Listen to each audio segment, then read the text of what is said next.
I would like to say thank you for the invitation to this international conference on business, economics, law, language and psychology in Dubai. My name is Horst Lechner. I am Austrian and I am a student of the University of Latvia in Riga. For my thesis of the doctoral study, it is required that several papers are presented at different conferences. Therefore, I am glad that I get today the opportunity to present my paper at this international conference. The title of my paper is Measuring the Maturity of Digitalization Transformation from an Operational Excellences Perspective. Thus, the core of the project and paper was the creation of an actual maturity model to determine the individual maturity of operational excellence. The individual steps in the development process I will describe now. Just have a quick literature review further down. At this presentation of my PowerPoint, I tried to follow the structure of my thesis. As a result, the first step has to be a literature review, starting with definition of review scope. The taxonomy of classification literature reviews is based on 6 characteristics developed by Cooper and Hedges. First characteristic, focus, with research findings, research methods. Second characteristics, goal, with integration, criticism and identification of central issues. Third characteristic, perspective, with neutral representation, espousal of position categories. Fourth characteristic, coverage, with exhaustive selective citation and representative categories. Fifth characteristic, organization, with historical, conceptual, methodological categories. Sixth, final characteristic, audience, with specialized scholar, general scholars and general public. Next step is conceptualization. It begins by identifying what current knowledge and potential areas exist and where additional knowledge is needed.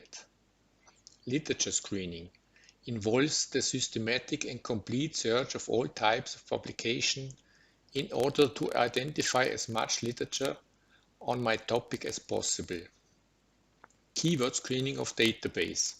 Scopus has been used for the database research.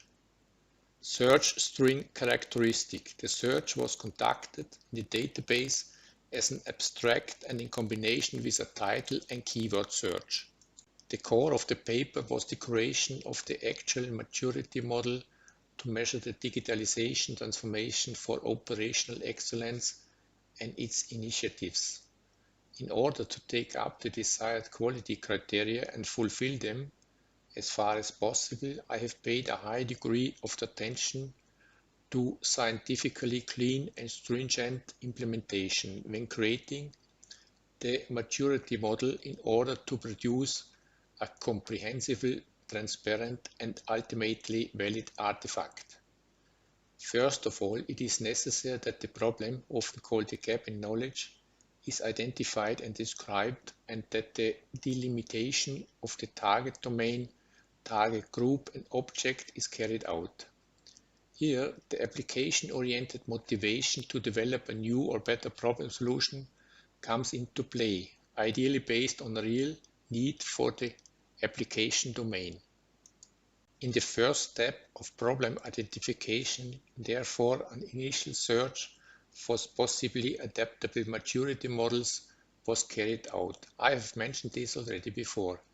In the second step, I have carried out a systematic procedure to identify existing publications on maturity models. Only when the status quo on the literature is fully known, then the development process can be based on a sound and up-to-date foundation and then synergistically supplemented further on by expert opinions.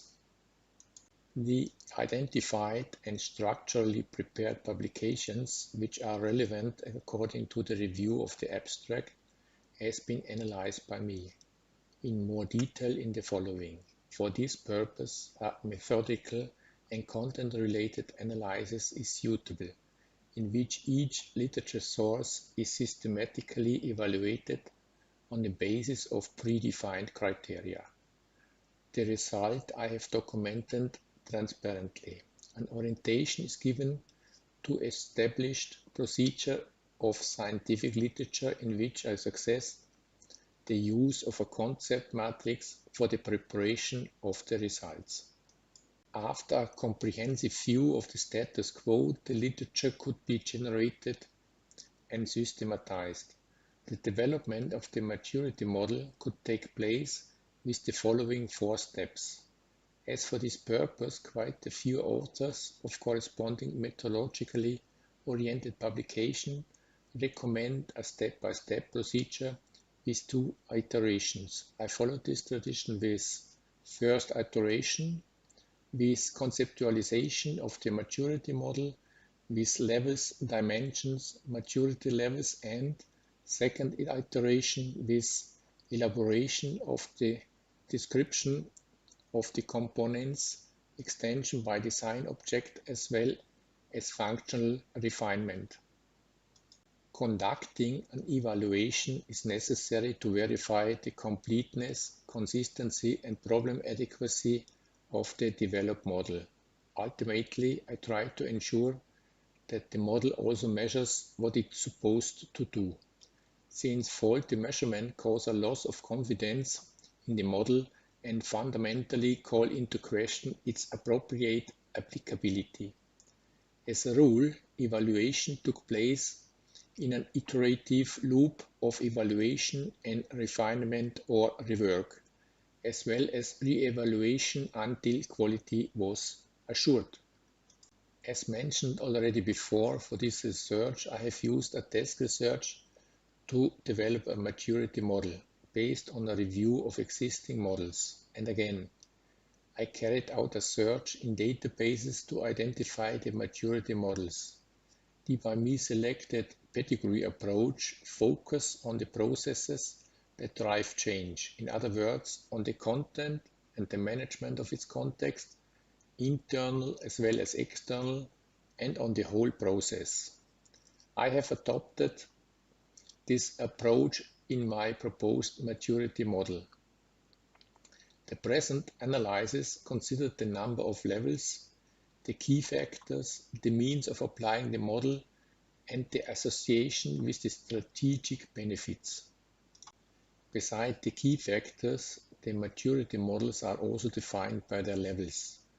The maturity levels I have used in the proposed model are in accordance with those from Kegnin et al. From 2005. The levels are ranging from 1 to 5 and are defined as Level 1, the initial or ad hoc level with undocumented management processes on site. Level 2, the repeatable level with documented, repeatable management processes on site. Level 3, the defined level with documented, standardized management processes through the whole organization. Second last level, the management level where processes are measured and analyzed through the whole organization. And level 5, the final one, the optimized level with continuous improvement, basic control, feedback, and innovation on site. In order to be able to use the model in specific context, I have concretized the dimensions through evaluation criteria. That means I have broken down the evaluation criteria to enable better handling of the operationalization level. These 2 tables 1 and 2 and the following 2 tables 3 and 4 provide a general overview of the 4 dimensions, the respective criteria, and the associated assessment question. Here one can see the process and the content perspective. And here one can see the external and internal context elements related to research activities dealing with contextual factors. With these investigations, I focused on the forces and conditions that act through the external and internal environment of an observed plan. I regarded political and economic influences as well as technological developments as an external context factors for strategic change management on the one hand, and internal context factors, which typically involve factors such as an organization's capability, resources, stakeholders, and cultures on the other hand. In general, it can be said that context factors of operational excellence initiatives are internal and external conditions, forces, dynamics, stakeholders, groups, or events which are based on the influence, the effectiveness, and sustainability of an initiative. The descriptive analysis of the construct now allowed me to identify the current level in the plant, as well as the improvements that can be implemented by the company in relation to the key factors of the 4 dimensions.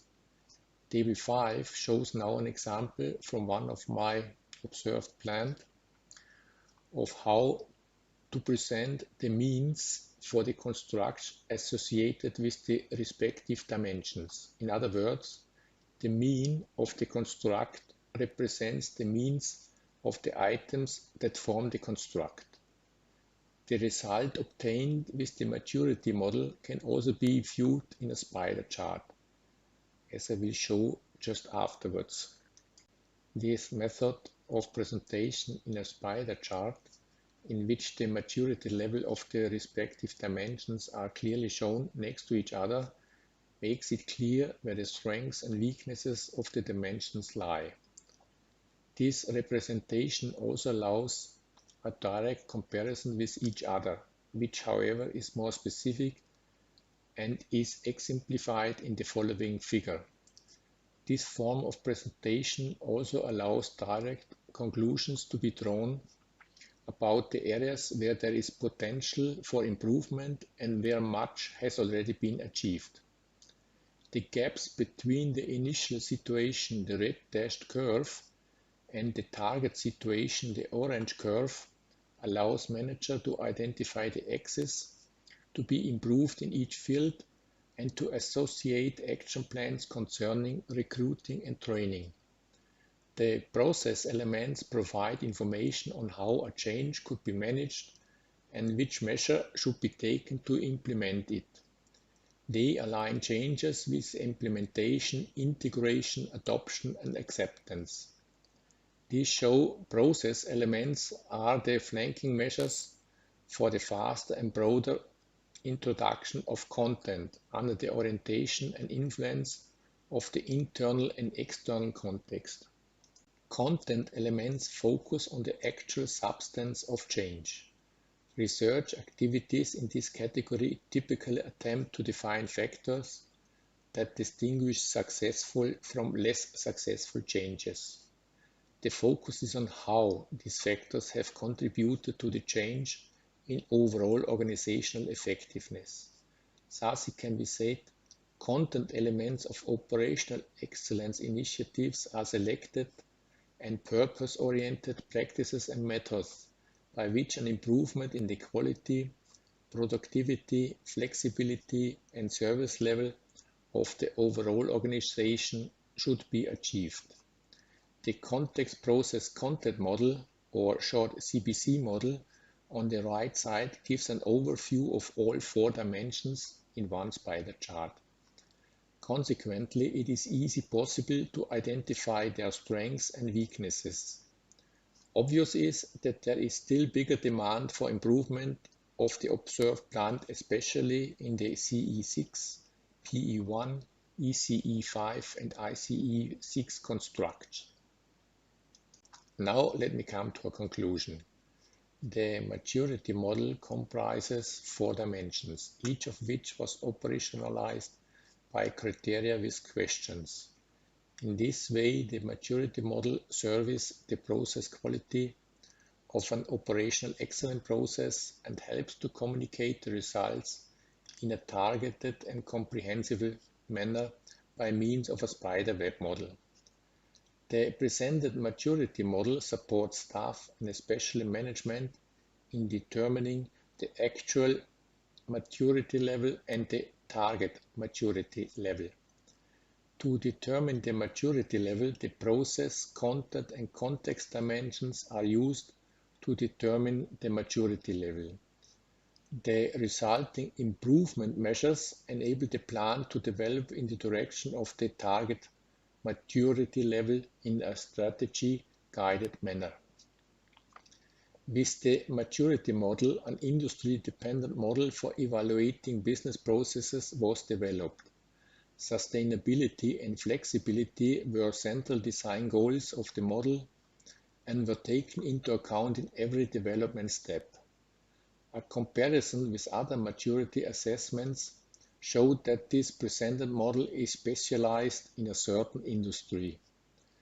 A structured approach and the assessment in the sub-criteria of the three dimensions nevertheless enables a broad field of application. However, in order to apply the assessment structure, expertise is needed for each individual criterion. Nevertheless, further different companies need to participate in the validation of the maturity model in order to adjust or introduce additional dimensions and indicators. Furthermore, sector-specific aspects should be included, which may change the weighting of the dimensions. Thanks for attention.